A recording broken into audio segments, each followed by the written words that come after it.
जैसा आप देख रहे हैं बोर्ड पे, यूट्यूब का चैनल है मेरा वेल्डर्स जोन, जिसमें आपको वेल्डर ट्रेड से अकॉर्डिंग बहुत सारी चीज़ें जानने को मिलेगी। तो मैंने सोचा बहुत दिनों के बाद कि सीटीएस, जो कि आईटीआई होल्डरों के लिए होता है 2020-2021, जैसा आप लोग जानते हैं कि एग्ज़ाम जो है वो ऑनलाइन ही होगा थ्योरी का। तो इसलिए मैंने सोचा कि शुरू से आपको चैप्टर वाइज सेमेस्टर 1 का शुरू कर दूं, जिससे आप लोग कुछ हेल्प मिल सके। मेरा नाम आदित्य कुमार ठाकुर। मैंने CITS 2019-20 में कानपुर से किया है और मैं इंस्ट्रक्टर हूँ JS प्राइवेट ITI वाराणसी में। तो चलिए शुरू करते हैं। आज का चैप्टर है सेमेस्टर 1 का लेसन 1 है कार्यशाला में सुरक्षा। कार्यशाला में सुरक्षा कैसे किया जाएगा, सबसे पहला चैप्टर ये है। तो 2-3 चीज़ें आपसे शेयर करना चाहता हूँ। कार्यशाला में सुरक्षा क्यों ज़रूरी है, किसके लिए ज़रूरी है और कब ज़रूरी है। जैसा कि हम जानते हैं कि कार्यशाला में सुरक्षा, जैसा हमारा टॉपिक है, 3 चीज़ों से होता है। कार्यशाला में सुरक्षा 3 तरीकों से किया जा सकता है या किया ही जाता है। ये कंपलसरी है, इसको सब लोगों को पालन करना ही चाहिए। पहला सुरक्षा जो होता है वो होता है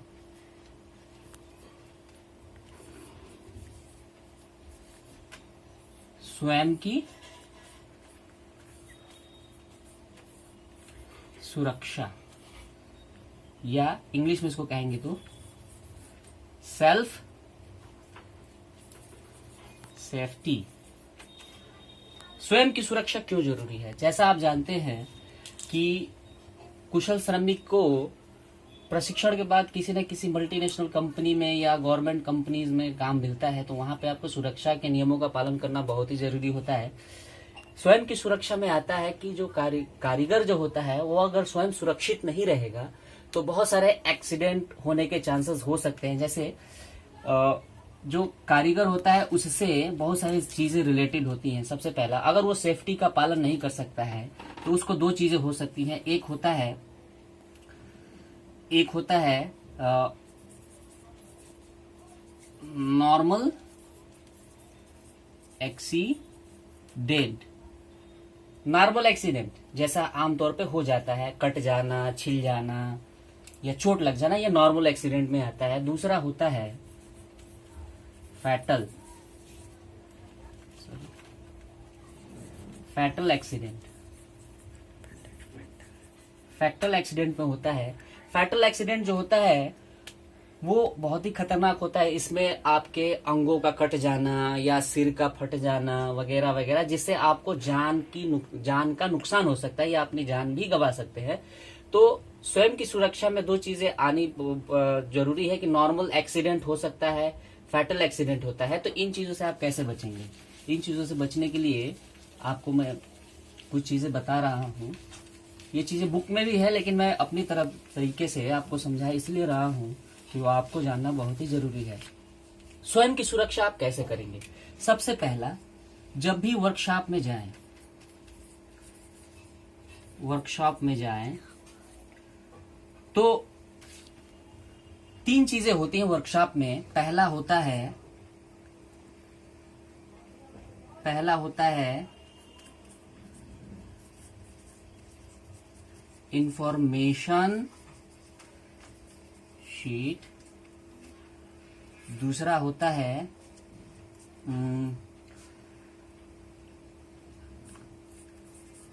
जॉब एनालिसिस शीट। तीसरा होता है वर्क इंस्ट्रक्शन शीट। 3 चीजें होती है। इंफॉर्मेशन शीट का मतलब क्या होता है वर्कशॉप में, कि आप जो भी कार्य करने जा रहे हैं उसके बारे में आपको एक सूचना देनी पड़ती है कि मैं ये कार्य करने जा रहा हूं। तो इंफॉर्मेशन शीट में जब भी आप इंफॉर्मेशन शीट भरेंगे तो कार्यशाला का जो सुपरिटेंडेंट होता है या कार्यशाला का जो इंचार्ज होता है आपको सारी चीजें मुहैया कराएगा। कि अगर मान लीजिए आप वेल्डर हैं तो जाहिर सी बात है कि आपको ऊष्मा से अकॉर्डिंग या ज्वाला से अकॉर्डिंग, गैस से अकॉर्डिंग, सारी चीजें इलेक्ट्रिसिटी से अकॉर्डिंग वर्क करने पड़ते हैं। तो इन्फॉर्मेशन शीट में आप ये देंगे कि मैं आज आर्क वेल्डिंग करने जा रहा हूँ, मिग वेल्डिंग करने जा रहा हूँ या गैस वेल्डिंग करने जा रहा हूँ, तो उसके अकॉर्डिंग आपको सेफ्टी प्रोवाइड की जाएगी। दूसरा होता है जॉब एनालिसिस शीट का मतलब ये होता है कि आप कौन सा जॉब बना रहे हैं, कैसा जॉब बना रहे हैं। ये जॉब एनालिसिस शीट में आ जाएगा कि आपको एनालिसिस करना है कि आपको जॉब कब बनाना है, कैसे बनाना है, कितने टाइम में बनाना है। तीसरा होता है वर्क इंस्ट्रक्शन शीट। ये सबसे महत्वपूर्ण होता है, इसको हम इम्पोर्टेंट इसलिए मानते हैं कि वर्क इंस्ट्रक्शन शीट में आपको ये सारी चीजें प्रोसीड्योर बताया गया रहता है कि आपको कार्य कैसे करना है। अगर आपको गैस वेल्डिंग करनी है तो आप कैसे करेंगे, गैस वेल्डिंग करनी है तो आपको कैसे करना है, उसके लिए एक स्टैंडर्ड प्रोसीड्योर उसमें इंस्ट्रक्शन दिया गया रहता है कि क्या क्या चीजें होनी चाहिए, क्या करना है, आपको गन को टॉर्च को कैसे पकड़ना है, कितना आपका वो होगा, गैस का फ्लो कितना होगा, उसके बाद एसिटिलीन का फ्लो कितना होगा, ऑक्सीजन का फ्लो कितना होगा, कितनी दूरी के रेंज में आपको ये सारी चीजें करनी है। तो ये चीजें होती हैं वर्क इंस्ट्रक्शन शीट में आ जाएंगे। कार्य करने का तरीका, ये 3 चीजें हो गई। वर्कशॉप में पहला ये स्वयं की सुरक्षा में आता है। ये स्वयं की सुरक्षा में 3 चीजें आती है। वर्कशॉप में दूसरा एक सेफ्टी होता है। दूसरा जो सेफ्टी होता है वो होता है safety of machine. Safety of machine यानी कि मशीन या यंत्र की सुरक्षा। ये कैसे करेंगे आप? पहला आपने अपने आप को सुरक्षित तो कर ही लिया, अब दूसरा आएगा कि मशीन की सुरक्षा आपको कैसे करनी है। एक कारीगर को, एक कुशल श्रमिक को 2 चीजें आनी बहुत जरूरी हैं कि मशीन की देखरेख आपको कैसे करनी है, सुरक्षा इसको कैसे करना है, क्योंकि आपको मशीनों पे ही काम करना पड़ेगा।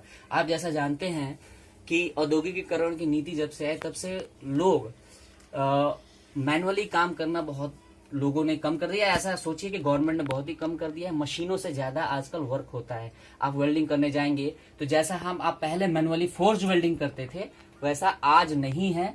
अब सारी चीजें मशीनों से होती है। आपको मशीनों का संचालन करने आना चाहिए, मशीन की सुरक्षा आपको करनी चाहिए। तो आप जब वेल्डर हैं तो स्पेशली वेल्डरों के लिए इंस्ट्रक्शन होता है कि मशीन की सुरक्षा क्या करें। जनरली हमारे पास कौन कौन सी मशीनें होती है, वेल्डरों के पास क्या क्या मशीनें होती है, इलेक्ट्रॉनिक्स और रासायनिक रूप से जो मशीनें उपलब्ध होती हैं। पहला जो मशीन होता है वेल्डरों को मुख्य रूप से जो पहले से 1940 के दशक से चली आ रही है वो है electric arc welding. Electric arc welding माने कि इलेक्ट्रिक का मतलब होता है बिजली से चलने वाली, आर्क माने ज्वाला, वेल्डिंग माने जोड़ की एक प्रक्रिया। तो इसमें जो है ट्रांसफार्मर सेट मुख्य रूप से ऊर्जा के स्रोत के रूप में मशीन का यूज होता है। वो होता है पहला होता है वेल्डिंग ट्रांसफार्मर सेट। आज बस हम इतना ही जानेंगे कि वेल्डिंग ट्रांसफार्मर सेट, इसमें क्या होता है कि मुख्य रूप से जो है बिजली जो इनपुट लिया जाता है 440 वोल्ट से, 440 वोल्ट से हम इसमें इनपुट लेते हैं जो कि 240 वोल्ट का ये आउटपुट जो है हमको देती है। और जनरली इसी मशीन से ज्यादा वर्क होते हैं, चाहे वो कंस्ट्रक्शन के काम हो या वर्कशॉप के काम हो या अन्य प्रकार के जितने भी काम होती है इसी वेल्डिंग मशीन से किया जाता है, क्योंकि ये सस्ती भी पड़ती है। तो इसमें बिजली से वर्क होता है। तो बिजली से आप कैसे बचेंगे? बिजली की सुरक्षा से आपको बचना बहुत ही जरूरी है, क्योंकि बिजली एक ऐसी एक अदृश्य शक्ति होती है जिससे कि इंसान तुरंत ही मर भी सकता है अगर उसके बारे में आपको नॉलेज ना हो। तो बिजली से आप कैसे बचेंगे? सबसे पहले वर्कशॉप में जो एक वेल्डर होता है उसको 3 चीजें पहननी जरूरी होती है। पहला होता है कि पीपीईज, पहला होता है कि उसको पीपी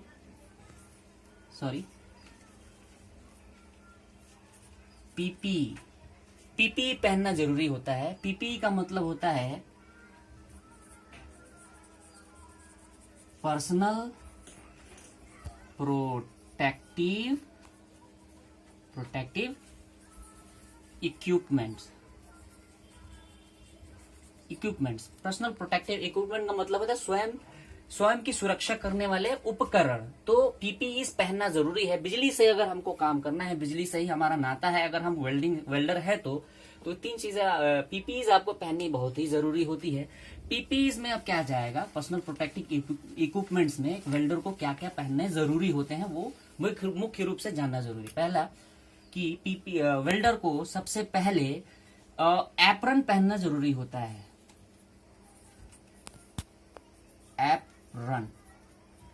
एप्रन जो होता है मुख्य रूप से किस चीज से बने हुए होने चाहिए, तो ये लेदर, LEATHER, लेदर माने चमड़े के बने हुए होने चाहिए। मैं इसलिए इसको कह रहा हूं कि आप जैसे जनरल किसी दुकान पे जाएंगे, वेल्डर की दुकानों पे जाएंगे, तो वो ऐसे ही कर देता है, तो वो एक ऐसे वेल्डिंग कर देता है। वो एक स्टैंडर्ड प्रोसीड्योर नहीं है, क्योंकि आप कुशल श्रमिक है तो आपको इन चीजों के बारे में जानना जरूरी है कि एप्रन आपको किन चीजों के होने चाहिए। क्योंकि जब भी हम इलेक्ट्रिक आर्क वेल्डिंग करते हैं, तो उसमें स्पैटर निकलते हैं। क्या निकलते हैं? स्पैटर्स निकलते हैं। ये स्पैटर क्या होता है? तो स्पैटर जो होता है मुख्य रूप से मुख्य धातु का अंग होता है और इलेक्ट्रोड का अंग होता है, जो कि हाई वोल्टेज या जो है इलेक्ट्रोड का एंगल अगर सही नहीं होता तो ज्यादा निकलता है। ये चीजें उड़ के हमारे शरीर में लगती हैं। अगर हम पर्सनल प्रोटेक्टिव इक्विपमेंट से अगर एप्रन नहीं पहने रहेंगे तो ये सारी चीजें आके हमारे शरीर को लगेंगी और हमारे शरीर में जहां जहां ये जाएंगी वहां जलाते हुए चली जाएंगी, तो इससे बहुत ज्यादा नुकसान होता है। इसीलिए यहाँ पे एप्रन पहनना बहुत ही जरूरी। तो एप्रन किस चीज का होना चाहिए? या तो वो मोटे कपड़े का हो, नहीं तो कम से कम लेदर का तो हो ही, क्योंकि ये चीजें जो होती हैं ये हमारे शरीर को सुरक्षा प्रदान करती है। तो आज मैंने आपको सुरक्षा के बारे में कुछ बताया।